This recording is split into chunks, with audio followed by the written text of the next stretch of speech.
Let's see, next up, we've got Andrea Montiel de Shuman. Andrea is also a second-time Ignite speaker and last spoke that same year that SEMA did in 2017. She's also been connected with MCN for many, many years, including being on the program committee for the conference, including last year's first virtual conference. And today she brings us a deeply personal and inspiring story. And after her talk, we'll take a 1-minute break just to give ourselves a breather. So Andrea, take it away.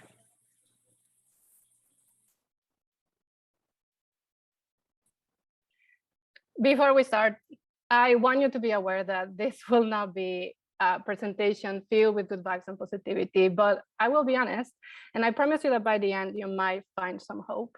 I'll do my best. As a Mexican immigrant trying to make it in this field, it's been a roller coaster. But so you have a picture, watch the Ignite talk I gave back in 2017, because that night felt like a milestone in a lifetime of challenges. And as a Latina, I felt privileged working for museums. The art world is intoxicating, isn't it?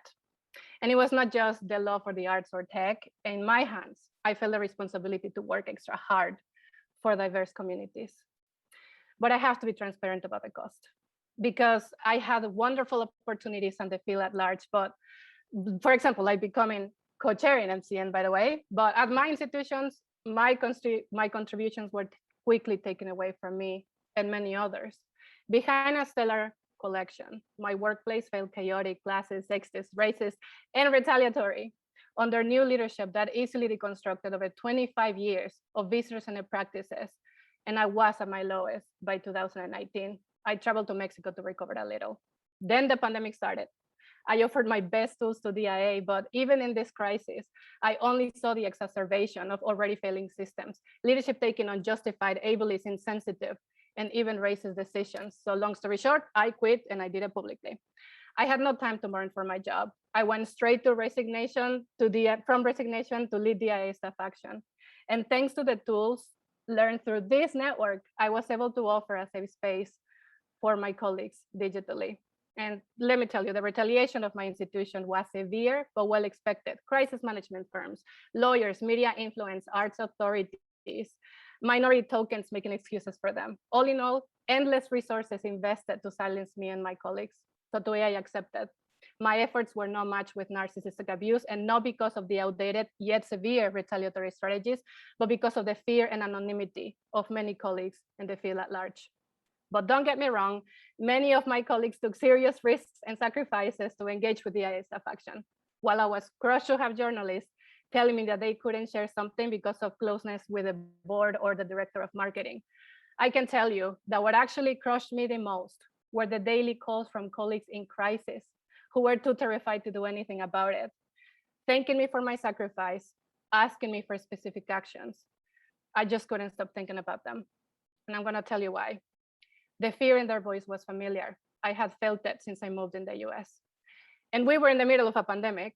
So last November, by the end of MCN, I actually considered suicide as the only alternative to finally make a difference in this field. And I was not alone. The feelings of tokenism, abandonment, and hopelessness are sentiments that I have heard from many women of color, particularly women of color, who publicly resign and organize their colleagues, taking major risks on behalf of the field, most with limited to no support until today. So while institutions in the US are investing millions in anti-union campaigns, lawyers to intimidate us, influence to control the narrative, anything to protect their colonial practices and to avoid accountability at all costs. So can the Muse-Tech just move on? No, not without the courageous widespread sacrifices needed, because otherwise these types of efforts will continue to fail. Slow change can be taken away by the new narcissistic, underqualified oligarch in power. So I am here to offer you a new solution, which is face your trauma. I am a living testimony that you can overcome it. You are not your job, and it's not my job to solve the field, but I can tell you that you can break that never-ending cycle of fear, hopelessness, and guilt. And before you feel overwhelmed by the necessary sacrifices like going through NLRB, negotiating with arts authorities, suing institutions, unionizing, being public about it, deal with the long-term exposure, to traumatic environments. Because working in museums can be trauma bonding, particularly for those exposed to other types of abuse, like people of color, children of narcissistic families, or those with abusive partners. So please check the resources I prepare, because you're not alone in this. And don't worry about me. I have overcome the worst, and I am anew. I'm healing, and I'm preparing projects to decentralize the power and influence of large institutions that will be coming soon. For now, fight for courage, my dear friends. Break the cycles of trauma, because if you do, I have full hope that this field will not be able to avoid a new awakening that can lead to the transformation of our field. So make it inevitable. Thank you. Love you. Thank you so much, Andrea. We are going to take a short break. So if you need a little space, take whatever space you need. And Andrea put together some resources if you would like to reach out. Andrea, I can't imagine this community without you.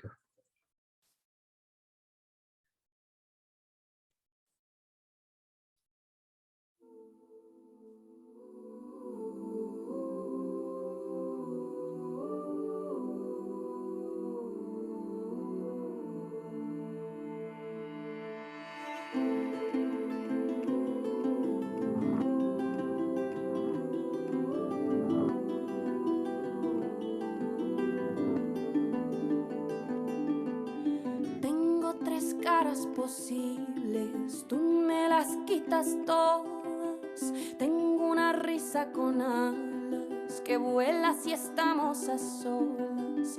Tengo una voz y una piel que quieren que tú las descifres. Tengo la vida muy corta para entender lo que dicen tus ojos, que cuando los miro brillan igual que los míos, pero no logro entender de qué van.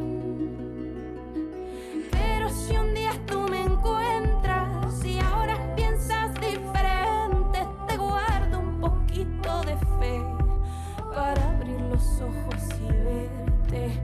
Pero si un día tú me encuentras y ahora piensas diferente, te guardo mi luz de mañana, mis ojos, mi amor y mi almohada.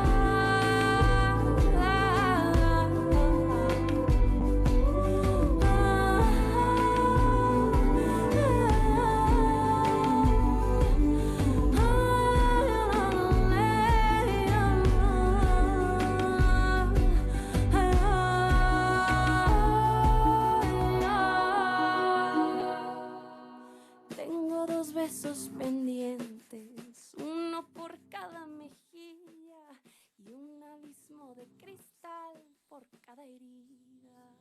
All right, come on back. Come on back, come on back.